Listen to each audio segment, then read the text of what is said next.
Alright, so when the battle starts, you're gonna be using Power Blessing to increase your whole team's damage output by 30% for 15 seconds. And you're gonna stand exactly where I am now, currently, in this place, currently. And you're gonna be dodging the projectiles and the unparalleled attacks once in a while, whenever it's possible. There will be 2 of those, and whenever you have ultimate, you can actually get close and deal damage to the boss. And once that ends, you can go back to where you are and back to re-aggroing the boss. You're not really gonna be dealing a lot of damage anyway, so you don't need to bother to actually help your teammates to deal damage. Your damage is relatively low, so it doesn't really matter. But what's important is knowing how to dodge this one. By standing where I told you, it will bring you just outside of the 2 claw attacks, which will enable you to actually, not take damage.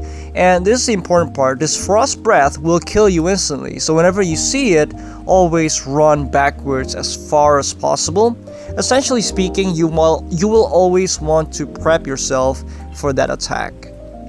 And for that, everything else is just repetition until here. Now for stage 2, if you can kill the monsters like I do, like my team can here, you will just kill the monsters and you will go to the barrier. However, if you are not able to kill the monsters, what you will do is you will actually use your ultimate right when the timer reaches 0.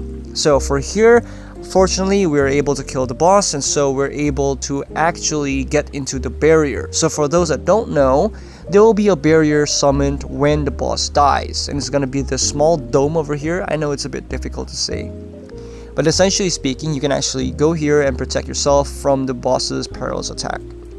And this should be able to keep you safe until the next stage.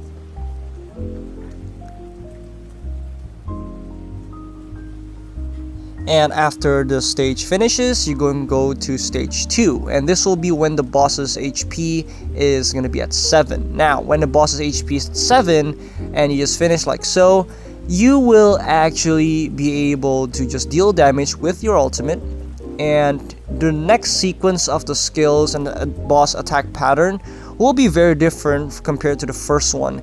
On the second part, like so, he will actually only do a single melee swipe or a claw attack. He'll only do a single claw attack followed by this frozen thing, which you can't really bother to change. What you can do instead is just to practice your dodges.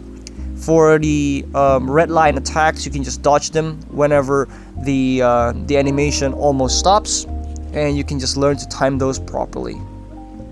And usually after 3 patterns, what he's going to be doing is this attack where it says the sea dragon is targeting you. And what you want to do is you want to walk all the way to the right, and after the breath comes, you're going to follow the breath. Your teammates can go to the part right over there, just outside of the reach, or they can follow behind you and run along in the circles. And essentially speaking, this is going to be what the second stage going to be looking like. On this one, he'll pretty much do the same exact pattern, and you can actually start dealing damage in this particular instance. So you will deal damage, use your skills, and also dodge every claw attack once in a while. Practice the dodge sequence, and this should be pretty easy. However, once in a while, he will do this huge perilous attack, and what you want to do is you want to dodge all the way to the very left or to the very right. There is a way that you can actually get into the dome that one of your teammates have. However, I have seen that many times that is kind of bugged out, and you will still die. And once in a while, he will do the frost breath like the first stage. This thing will insta-kill you, so make sure to run away all the way to the back whenever you see that happening. Use any means necessary. And even if by some emergency you don't have any, you can just use your ultimate to block the damage. After the HP goes to 3 bars, you will go to stage 2.1, and which will be this one. This one is gonna be pretty dangerous because you have to kill these 3 lizards, and they're very tough and they hit very hard. So if you can't kill them, you will do exactly what we do on the first teleport stage.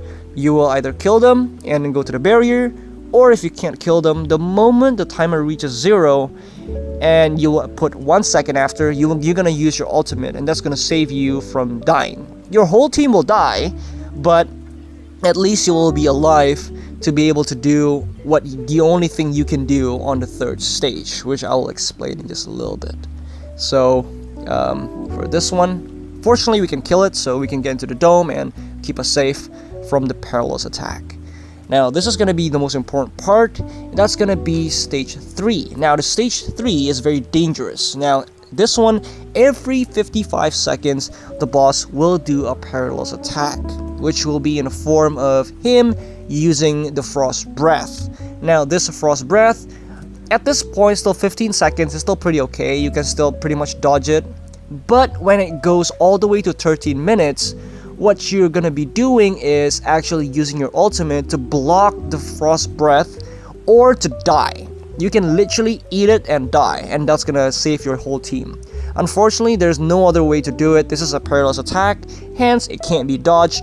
You can't block it. The only way to do it is to actually either just use your ultimate to completely nullify the damage, or to just eat it and die so your whole team will live.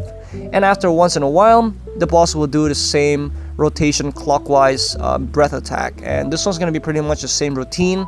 Just walk all the way to the right, dodge the skills, and actually run and follow the breath attack.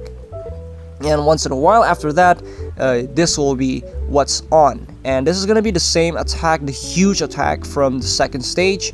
They will do it again, but this time, because the circle is much smaller, there's less room for you to run. So you kind of want to go towards your teammates, or whoever has it. Pretty much at this point, when the timer goes all the way to 10 or 9, the whole sequence will just drop into complete shit. And what's gonna happen is the water levels are gonna completely drop down, and you will start taking damage every single second. But for this one, all you can do is pray that you have enough damage to kill the boss before this stage comes, at least before this time. You ideally want to kill the boss by 13 minutes or 12, if not better.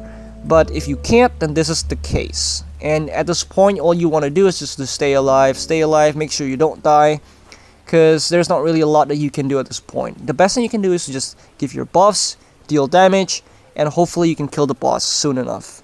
Because by 9 minutes, well, let's just see what happens, alright?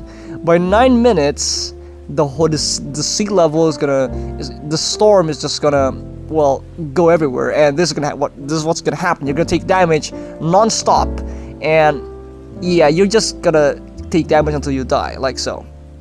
And once this happens, well, luckily for this one, we actually managed to kill the boss right in time.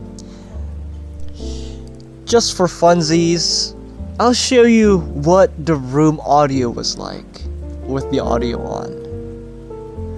Fair warning, cringe alert. Enjoy. Lihat damage gue bos, anjing, bunuh anjing.